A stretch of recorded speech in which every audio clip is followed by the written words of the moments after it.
Je voulais simplement faire comprendre aux femmes, quand on dit femme, que tu sois petite ou grande, tu es femme.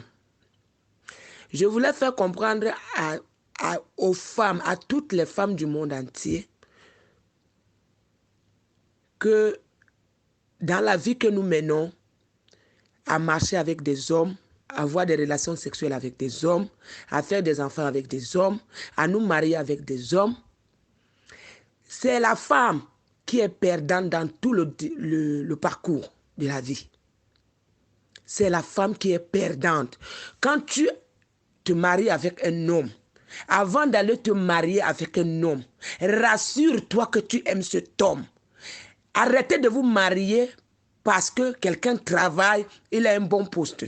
Arrêtez de vous marier parce que quelqu'un, il est dans une bonne famille. Arrêtez de vous marier parce que quelqu'un vous a bien fait l'amour. Arrêtez de vous marier parce que quelqu'un s'habille bien. Arrêtez de vous marier parce que la personne, il est doux.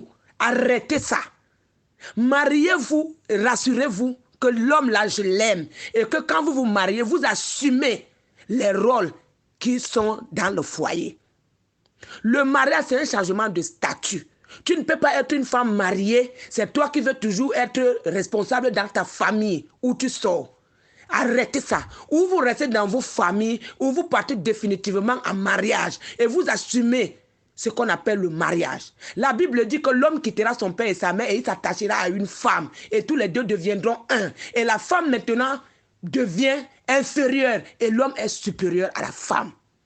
Je veux faire comprendre aux femmes qui sont mariées, tout le temps, ma famille a dit que ma mère a fait, que mes oncles ont fait, arrêtez ça. Arrêtez la sorcellerie. Surtout les femmes africaines. Arrêtez la sorcellerie.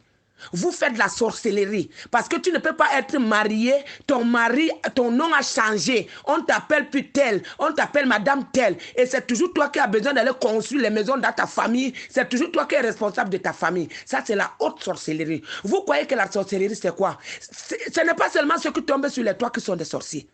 Même la désobéissance envers son mari, c'est la sorcellerie. Comment une femme peut dire qu'elle est fatiguée de faire l'amour avec son mari? Comment une femme peut ouvrir dans sa bouche, dire qu'elle est fatiguée de faire l'amour? C'est un champ que tu labourais. L'amour, ce n'est pas la force. L'amour, c'est un plaisir, c'est un jeu. Vous comprenez? Tu commences à dire que tu fais l'amour avec ton mari jusqu'à ce que tu dis que tu es fatigué. C'est toi qui commences à programmer les jours que tu vas faire l'amour et les jours que tu ne veux pas faire l'amour. Ça, ce n'est pas la sorcellerie que vous pratiquez dans les maisons des gens. Vous rentrez les hommes de trouver impuissants alors qu'ils sont venus vous prendre pour l'amour. On marie la femme parce qu'on veut faire l'amour.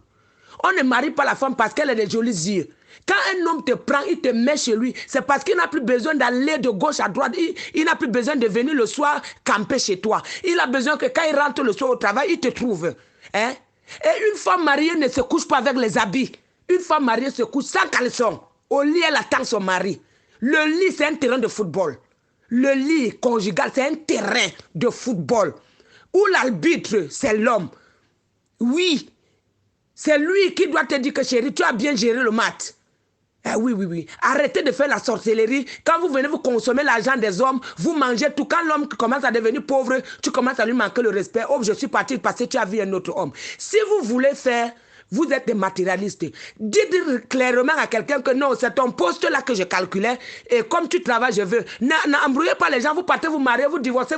Vous faites 15 mariages parce que vous cherchez l'intérêt. Si tu veux venir en Europe, dis à quelqu'un que oui, moi je veux venir en Europe. Il t'amène en Europe. Mais ne dis pas que tu veux te marier. Arriver ici parce que tu gagnes 1200 €, tu divorces. Parce que ta famille compte sur toi. C'est quoi ça? C'est pas la sorcellerie? Je veux que vous arrêtez ça. Moi, je n'aime pas trop parler parce que quand je commence à parler de l'histoire des femmes, après, je me mets en colère. Mais je vais vous dire que la Bible dit que l'homme dominera sur la femme. La femme n'a pas de parole devant un homme. Parce que c'est la Bible qui a enlevé les valeurs de la femme le jour que la femme avait dialogué avec Satan. Et ils étaient égaux. Mais quand la femme a commis le péché, on a enlevé ses valeurs. On a remis toutes ses valeurs à son mari. Quand on dit qu'un homme va dominer sur toi, tu t'attends à quoi? Vous étiez à l'école, vous parlez le français là. Quand on dit que quelqu'un domine sur toi, il dominera sur toi. Comment vous entendez le mot? Hein?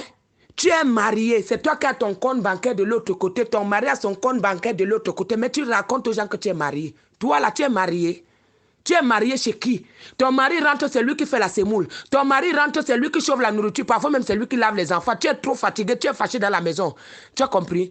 Parce que tu veux qu'il te déclare le divorce pour que tu peux encore manipuler un autre homme. Mais tu ne sais pas que dans le jeu, c'est toi qui es perdante, femme. C'est toi qui es perdante. Parce que je veux te dire que l'homme là, même s'il a 90 ans, il va marier une petite fille de 16 ans. Et il devient, les hommes de 90 ans épousent les filles de 16 ans, 17 ans, 11 ans même. Si c'est pour dévierger les femmes, ils n'ont rien à faire de ça. Mais je vais te dire que toi, la femme, aujourd'hui, si un homme te prend dans sa maison, il te met dedans, il te dit que tu es sa femme. Et sois dans la joie. Respecte ce petit cadre qu'on t'a donné jusqu'à la mort. Tu attends doucement. Vous allez où? Vous sortez, les seins sont épaves, après vous partez mettre les seins. Vous mettez les seins.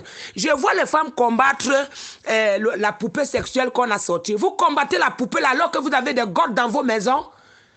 Hein? C'est pas vous qui avez fini tous les godes du monde entier ici, là, vous les femmes là. Hein? Aujourd'hui, comme on a sorti la poupée intégrale, vous commencez à combattre. Vous combattez quoi? Pourquoi vous n'avez pas combattu les godes avant?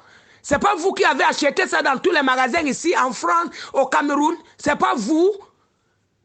Aujourd'hui, vous dites que non, on a dénigré la femme. On a dénigré la femme avec quoi?